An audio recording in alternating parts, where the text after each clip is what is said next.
Hello and welcome to Ag PhD. I'm Brian Hefty. And I'm Darren Hefty. Thanks for joining us today. We're going to be looking a little bit deeper into soils today. Rather than just focusing on the top 6 inches or so, we're going to look at some of the issues that are happening deep in the soil. Talk about things like compaction and soil pH and drainage and a number of other issues that could be holding you back from getting the yields you want. Well, on the farm, it's not just yield we've got to look at, it's how many dollars net can we make at the end of the year? And especially we want to talk today about return on investment. We're going to run through a number of different calculations with that and different ways to look at it than what you might normally do. Well, we certainly have a lot of weeds yet to fight on our farm. Fortunately for us, we aren't fighting our weed of the week. This is kind of a tough one. We'll have some fun with this today. But first, here's this week's Farm Basics. Farm Basics is brought to you by the Liberty Link trait and Liberty herbicide from Bayer. The most reliable weed management solution, Liberty Link and Liberty herbicide are the link to efficient row crop production and sustainable weed management.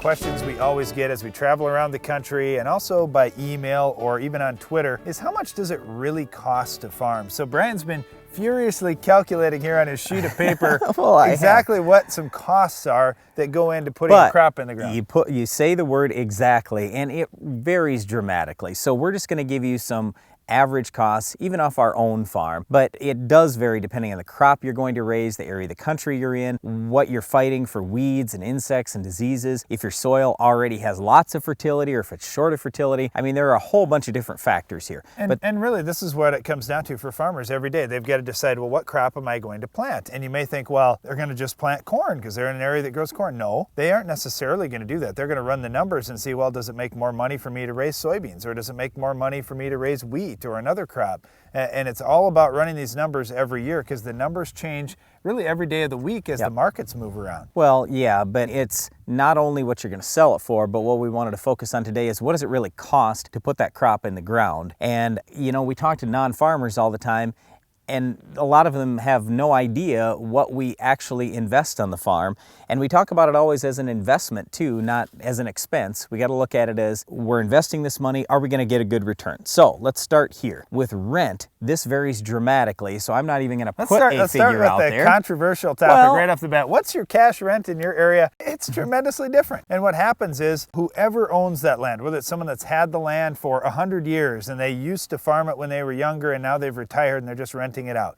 Or if it's an investor that came into an area, bought some farm ground because he thought it'd be a nice asset to hold. Or it could be somebody that said, you know, I just want to have some good deer hunting ground like we're on right now, and they want to get a good return. So a lot of times, whatever the cost of that land is, well, a landowner will figure, well, I want to get a 3% return or a 4% return. Yep, and that's where I disagree with Darren, because in a lot of cases, like even our dad, all right, he bought his ground for $250 an acre. Well, right now in our area, you're going to find some rents that might be $150 to $300 an acre. So there are literally some guys that are getting as much back as what they paid for the ground. That's just the way it goes. But all right, so if we forget about rent for just a second, we'll come back to that. You got fertilizer, and I break it down to nitrogen, phosphorus, potassium, sulfur, micronutrients, and I'm going to figure corn. So all my numbers here are for corn. So roughly what we're investing on our farm, $70 for nitrogen, $30 for phosphorus, $25 for potassium, $5 for sulfur, $10 for micronutrients. Then I get to seed, $125 an acre, herbicide, $20 an acre, insecticide, another $20 an acre, fungicide, $20 an acre, and then biological products, and this may be one you're not too familiar with, but we talk about it quite a bit on Ag PhD, $10 an acre. So right there, I've got $335 plus rent. But that's only one side of it. In addition to that, we have a number of other things. So on your farm, you may have employees. So we do on our farm. So we have payroll and payroll taxes and benefits. But let's leave that out for a second. Let's just say you were doing all the work, or you've got your unpaid brother doing all the work. All right, so then you go to repairs, $15 an acre. Depreciation, $70 an acre. Electric bill, $5 an acre. Gas, oil, and tires, $25. Drying fuel, that's to dry the corn down, $20 an acre. Crop insurance, $30 an acre. Whole farm insurance, $20. Interest, $20. Supplies, $10. That's $215. I just feel like I don't even want to farm. I mean, I'm just saying that's $215 plus the $335 you had earlier. That's $550. Plus we haven't figured anything for rent, and we haven't paid you or your employees yet. So here's just figuring that $550 times 2,000 acres, let's say, for example, that's $1.1 million plus rent, which is often the biggest expense, and payroll. So here's the other way I look at this. If I'm going to raise 180 bushel corn times $4 corn, that's 720 bucks an acre. I already spent or invested $550, and I haven't paid the rent yet, and I haven't paid myself yet. I've got 720 minus 550. That only leaves me 170 for rent and payroll or paying myself. If you're paying more than $170 an acre for rent, then you're losing money on the farm. Well, and if you are paying $170 for rent, you're just breaking even. So what's the point of farming if you're not going to make any money at it? There's got to be some money in it for everybody. And this is what it comes down to. The cost of farming is a lot more than just, well, what's the cash rent going to be this year? Because farmers are going to vary what they do with the inputs. For example, let's just say that the cash rent was $200 in that situation. Well, a farmer would look at the numbers and say, I can't possibly make this work at $200 cash rent. So what's he going to do? He's going to cut his costs somewhere. Maybe he'll use some cheaper seed, but more than likely, he's going to cut back on fertilizer because that's one of his biggest expenses. The thing is, if it squeezes him so much, then he's going to start gambling. He's going to bet that, hey, I can cut back on this and it's not going to hurt me too much. But you know what? It may hurt him quite a bit. So anyway, in summary, we just wanted you to see there are a lot of costs when it comes to farm. It really takes an awful lot of work to get that crop in the ground, and you're really relying on Mother Nature so things turn out good. Well, your costs may have been just a little bit low, Brian, if you're fighting our Weed of the Week. Can you identify this week's weed? What's next in weed control technology? Roundup Ready 2 Extend soybeans, an advanced soybean product with tolerance to dicamba and glyphosate. Roundup Ready 2 Extend soybeans. Extend your control. Looking to maximize yield? Quick Roots is a microbial seed inoculant that allows the plant root to explore a greater volume of soil, the key to higher yields. Quick Roots continues to generate yield response on corn, soybeans, wheat, and more. Quick Roots is applied to the seeds so the live microorganisms go right to work, enhancing seedling vigor, increasing the uptake of certain nutrients, including NPK, and expanding root volume. Maximize yield on your farm this season. Call TJ Technologies or your local dealer and get your Quick Roots today. For lower cost, higher production, Mandaco Agri leads with versatility unmatched. Twister is the vertical tillage unit for no-till as well as conventional tillage. Twister's ease of maintenance is forgiving and rocks and has contour conformity equaling zero downtime. Our hydraulically adjusted coulter angles make residue management easier, less costly. Spring or fall, the Mandaco Twister vertical tillage unit is the new leader. See your Mandaco Agri dealer. Visit northcountrymarketing.biz or call. With spring right around the corner, get your Case IH equipment ready with Titan Machinery's Uptime Maintenance Program. Uptime is Titan's preventative maintenance inspection, designed to eliminate costly downtime during the short planting season. Our technicians average nearly 10 years of experience and use a comprehensive Case IH factory checklist to find potential problems before they slow you down. Use your Titan Access account and make no payment and pay no interest until spring 2014 for qualifying uptime specials. Plant worry-free with Titan Machinery. Better solutions. Upgrade your trailer to electric with the Rolltech electric system from AgriCover. Strong, flexible pivot arms and motor mount rotate and telescope, allowing the roll tube to rise and flex over heaped loads. The positive automatic lock is impossible to back off to control the flow of grain. This integrated system uses one wireless remote to operate up to 10 tarps and hoppers, keeping your driver out of the dust, rain, and harm's way. See the Rolltech system in action at an AgriCover dealer near you. A proven herbicide for decades, dicamba can provide burn-down residual control of tough and resistant weeds for up to 14 days. That's another reason why farmers will use dicamba for years to come. Brought to you by Roundup Ready Plus Weed Management Solutions. We just talked about all these costs or investments that a farmer has to make. And on the farmer's side of things, we want to take a look at return on investment with some normal and some slightly unusual calculations or things you may not have thought about a lot on your farm. Well, it's very important as a farmer. You have to look at your operation as a business, and anything that you're going to do out in that field, you have to look at it as an investment. If I'm going to make an investment in tillage, am I going to get a return on my investment? If I'm making an investment in any of the crop inputs that you're going to put out there, you have to analyze them dollars and cents to see if they make sense for you. Yeah, and as 2013 was rolling along and we saw commodity prices coming down, a lot of guys just started really panicking and thinking, well, I got to really cut my costs now going into next year.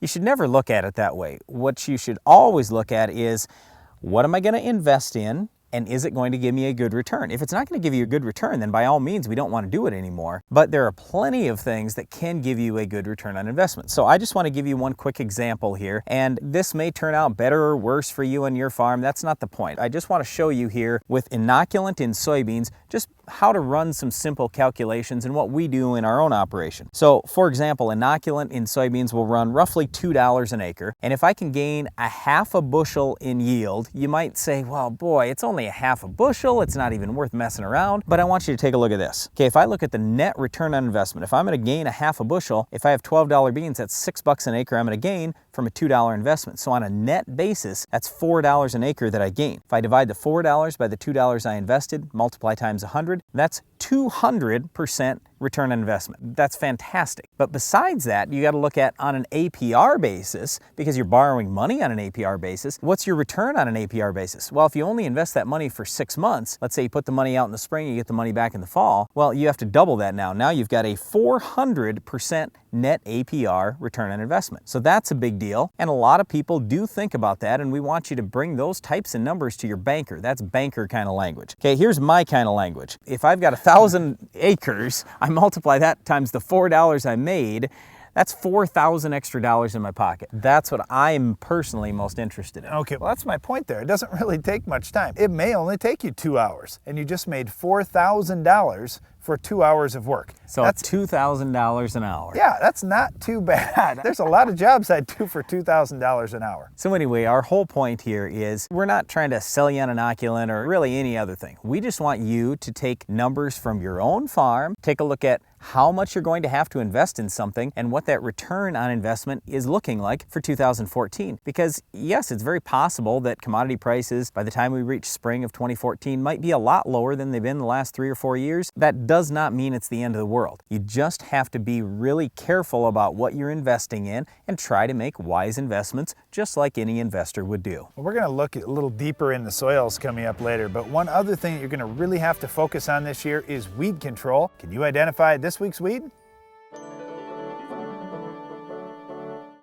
Honey Wagon? Can the sweet talk. Out here we treat manure, and when we talk treats, we don't mean cupcakes. Treating manure with More Than Manure Nutrient Manager can reduce solids in your pit or lagoon and ammonia levels in confinement buildings. PU, try N and P. MTM is the first and only nutrient manager proven to reduce nitrogen loss and phosphorus lockup. That's fertilizer loaded with yield potential. Looking for proof? Check the bin. Isn't that sweet? Results you can't ignore, a pit you finally can. Capello corn headers are designed for producers who expect more. Expect more grain in your bin. Expect an industry-leading 2-year manufacturer's warranty. Expect Capello-designed chopping and folding options that save you time and money. And whether red, green, or yellow, expect row size options that fit your operation because all producers deserve the best.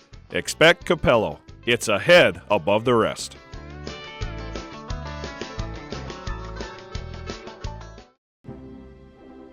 You expect a lot from this seed, and as it grows through each stage of development, Agriculture Liquid Fertilizers is there, feeding your crop exactly what it needs when it needs it. So no matter how you fertilize, no matter when, AgroLiquid efficiently brings all the nutrients your crop needs for a great harvest. From 1 kernel in the ground to 600 on the ear. For better yields and better quality, Agriculture Liquid Fertilizers. For years, FarmLogic has been the easiest and most convenient way to keep up with your farming operations. Well, it just got better. Introducing FarmPad for your phone. You always have your phone with you, so entering records as they happen is as easy as a touch of a button. Chemical database, GPS, service records, and more. When you do it on the farm, save it on your phone and it's backed up forever. Call or visit farmlogic.com for a free trial and find out why FarmLogic is the best decision tool for the farm.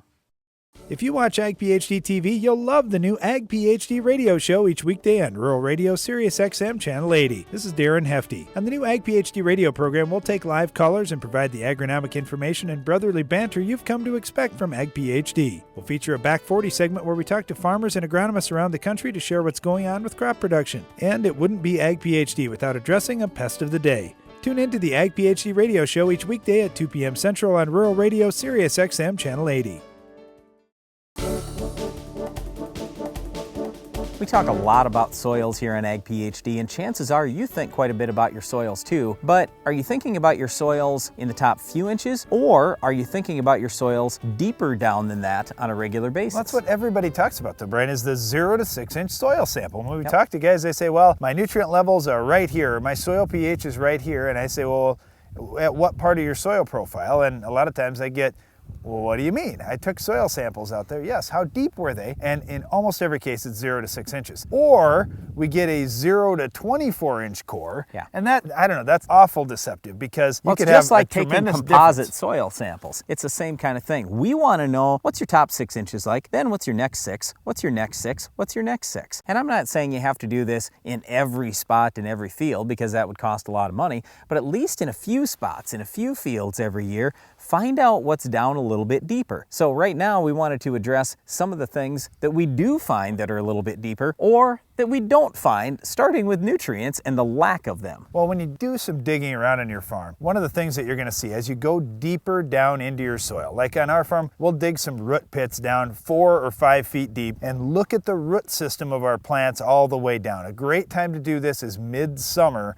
when our plants are about at their peak for vegetative growth. They're also at their peak for their root system growth too. And when you look down deep in the soil profile, you'll see just tremendous roots up in the top 6 inches. Then they'll be a little less prolific the next 6 inches and so forth. And as you go down, a lot of times what you end up with is long, skinny roots without many root hairs. And you say, well, why is that? Why can't I get better root growth down deep? The reason is because what are plants looking for? They're looking for nutrients. Yes, they need some water too, but what they're pulling that water in for mainly is to pull in nutrients. Every time the plant is hungry for one nutrient or another, it's going to pull in water. And if it doesn't have enough water in the top 6 inches, well, the roots are going to go deeper looking for more water, hoping they can pull some more food in with it. The problem that we have in most soils that we look at, I mean like 99% of soils that we look at, we just don't have hardly anything for fertility when we get to that second foot down in the ground. And at that point, that's where we start limiting our yield, especially when it gets stressful and dry in the summer. Well, even in a lot of cases, below 3 inches, there's not a lot of soil fertility there. So when we talk about these drought years, most of the time there is very little moisture in the top 3 inches, if not even 6 inches of ground. But if you've got roots down at 12 inches, 18, 24 inches, quite often we have some moisture down there, especially in heavier soils. But what good does that moisture do us if there aren't any nutrients down there too? If all your nutrients are up top where the soil is dry, how can those nutrients possibly get into the plant? So what we're trying to tell you is if you can get more of your fertility down a little bit deeper in the soil, you're going to have a more drought tolerant crop. And yes, it might not pay off for you next year or the year after, but sooner or later, we all know we're going to run into some drought conditions. It might be drought for a summer, drought for a month, or even drought for a week or two. If you can have some moisture and some fertility down a little bit deeper, you're going to have a lot better crop. All right, here's the next challenge. One of the first root pits that we dug on one of our fields, it was interesting because the crop above ground was really drought stressed. It was hot, it was dry, and we just didn't have enough water. Well, we dug this root pit down about 4 feet deep, and the next morning came back to the field and there's water sitting in the bottom of the pit. Yet here's our crop standing right above it and it can't get to the water, and the reason why was compaction. Compaction can be one of those things that limits you, whether it's at a 6 or 8 inch deep plow pan or whether it's that natural layer of compaction that may be down in a lot of soils at 14 to 17 inches, somewhere in that range. You know, that compaction layer has a purpose of keeping some base to your soil so you don't just sink away every year. You've got some kind of firmness out there, but if that gets too firm, there are ways to manage that. Well, what we've typically done in our operation is gone out and done zone building, where we're basically going with a straight shank, narrow point. So we're not trying to rip everything up. We're just trying to cut some slots so our roots can get down below that natural hard pan that we have in the soil. When you go deep and you rip everything up, basically all you're ending up doing a lot of times is lowering where your hard pan is. It was at 14 inches, now you just moved it down to 17, 18 inches, whatever it is. And eventually you're going to reform that hard pan. I wanted to come back to one thing quick on the nutrients too. When we're talking about nutrients and getting them deeper, we don't have an issue with nitrogen, sulfur, and boron because they're leachable. They can move down through the soil profile. But things like phosphorus, potassium, and zinc, they don't move in soil. They're exactly where you put them for the most part. So you're going to have to find some way to place them or move them down a little bit deeper in the soil if you want to get them there. Well, deep nutrient placement is sure a good idea in many situations. I really like the strip till that we're doing on our farm with a shank, where we can drop those nutrients in at 8 or even 10 inches deep in the soil. That gets them through that top few inches where we often see stratification. It gets them down into a zone that's going to stay moist a lot longer in the season, and we see a lot better performance on our crops, especially like the last 2 years when we've come through drought and still had pretty decent yields for the most part. So that's a big deal. The other thing is soil pH, Brian, and we get a lot of questions about my soil pH in the top few inches is this, but what if my soil pH deeper is either high or low? What can we do? Well, quite often we find that the deeper soil pH is more neutral, and we've done something to screw up the top 6 or 12 or even 18 inches of soil. So we just have to get that back in that equilibrium, get it back in that 6.3 to 7.3 range. That's really what we're looking for most crops. Well, and a lot of times when we do see that pH rising, it's because we have a drainage issue. I think that's the real key to everything, because if you have too much water and that water table gets up to a foot or even 6 inches, even for just a few weeks in the spring, what happens is there's no oxygen anywhere in that water table. That's a bad deal. So you have roots that die, bacteria that dies, fungi that dies, lots of other soil life that dies. How can you build something when you've got death going on in that area all the time? So you've got to keep that water table down, keep the oxygen in there. You'll have more organic matter in the long term. You'll have a lot better crop growth, and eventually you should have higher yields where you have good drainage. But when we talk about soils, a lot of times we are guilty of this just as much as anyone else. We're focused on the top 6 inches of soil. What are we going to do about that for tilth and fertility and all these things? But we really want you to take a look at your soils deeper for a long-term impact on your farm and also a short-term impact for this year. Deal with those issues like compaction, soil pH, where your nutrients are placed, and drainage. All those things are really key to keeping your farm successful for years to come. Well, another thing that's a key is having good weed control. We'll show you how to stop this week's weed coming up next. The Weed of the Week is sponsored by the Enlist Weed Control System from Dow AgroSciences, a new herbicide and trait system that will build on glyphosate. Your farm tells a story, one that continues with the decisions you make.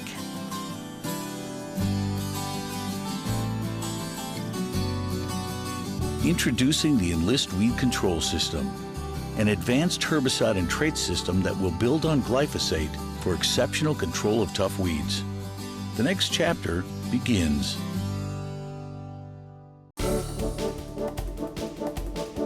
Our Weed of the Week is Amazon Sprangletop. Unfortunately, we don't fight this one on our farm. No, we don't, but I do have some friends that have rice down in the south, and they really fight this weed. They say it's a tough one, and there are other types of Sprangletop as well. When you see that up above a rice canopy, a lot of times you'll see a whitish colored seed head that resembles a Christmas tree. It's not Christmas though when you have Amazon Sprangletop. With that particular weed, it's a little darker shade of green typically. It has a prominent white midrib. It's one that you can easily identify, but getting it under control is tough. Now, I'm just thinking about wheat production, Brian. If we had this in wheat, it would be difficult because a lot of the Amazon Sprangletop is ACCase resistant. Yep, and so if it is ACCase resistant, you'd probably want to start with something like Prepare Pre-Emerge. It's not going to be perfect, but at least give you a good start. That's an ALS product. And Post-Emerge, you can run with Everest 2.0, another ALS product. Obviously, if it's not ACCase resistant, you could try something like Axial. Well, like a lot of times too in rice, we're using Clearfield rice trying to fight it. So in wheat, we would use Clearfield wheat and spray Beyond on it. That would be another choice. Now in corn, it's not so much of an issue. We've got lots of choices here, especially because we have Roundup and Liberty that we could spray post-emerge if we plant the right hybrids. We would start off with Harness, Surpass, Dual, Outlook, one of those grass killers first, then come back with Roundup or Liberty post. Yep, and then any grass in soybeans really isn't that big an issue because you can start with Treflan, Sonalan, or Prowl. Again, won't be perfect, but give you a good start. And then follow up post-emerge with obviously Roundup or Liberty, or one of the grass killers like Select Max. That's all time for this week's weed, but Iron Talk is coming up next. Iron Talk is brought to you by Case IH. What are farmers doing to feed the planet? They're using Quadtrek technology, soil management, and planting systems from Case IH to foster a better growing environment that maximizes yield potential. Visit caseih.com to be ready.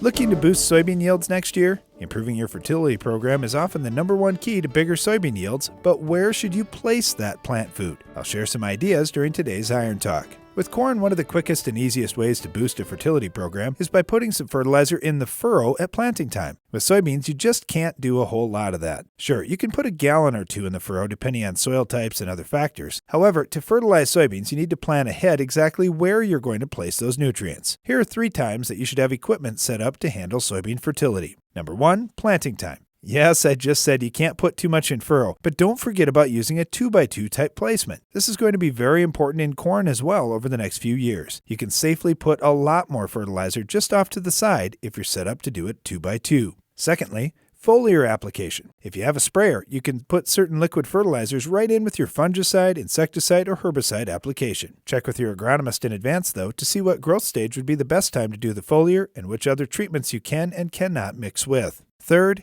deep banding. We have really seen good results deep banding fertilizer in the fall ahead of soybeans. You could potentially do this in the spring as well, but soil conditions often favor fall applications. You can boost your soybean yields this year, but getting set up to apply the plant food they will need should happen right now. That's all for today's Iron Talk, and now back to the show. Whether you're feeding cattle, milking cows, or baling hay, the work on your farm is never done. Which is why you need equipment that works as hard as you do. Get the efficiency and versatility you need with Case IH. From Farmall compact and utility tractors to balers and mowers, all Case IH equipment is designed with one thing in mind: getting the job done. To learn more, visit caseih.com/livestock. Honey Wagon? Can the sweet talk. Out here we treat manure, and when we talk treats, we don't mean cupcakes. Treating manure with More Than Manure Nutrient Manager can reduce solids in your pit or lagoon and ammonia levels in confinement buildings. PU, try N and P. MTM is the first and only nutrient manager proven to reduce nitrogen loss and phosphorus lockup. That's fertilizer loaded with yield potential.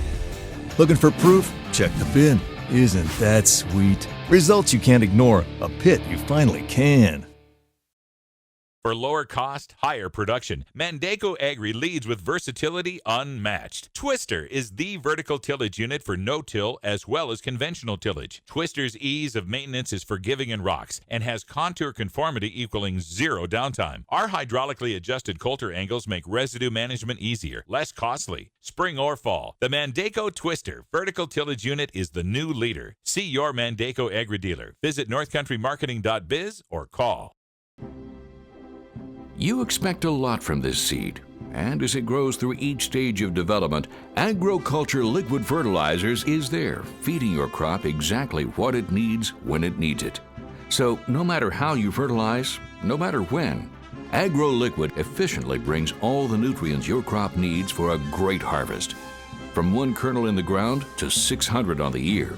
For better yields and better quality, Agriculture Liquid Fertilizers.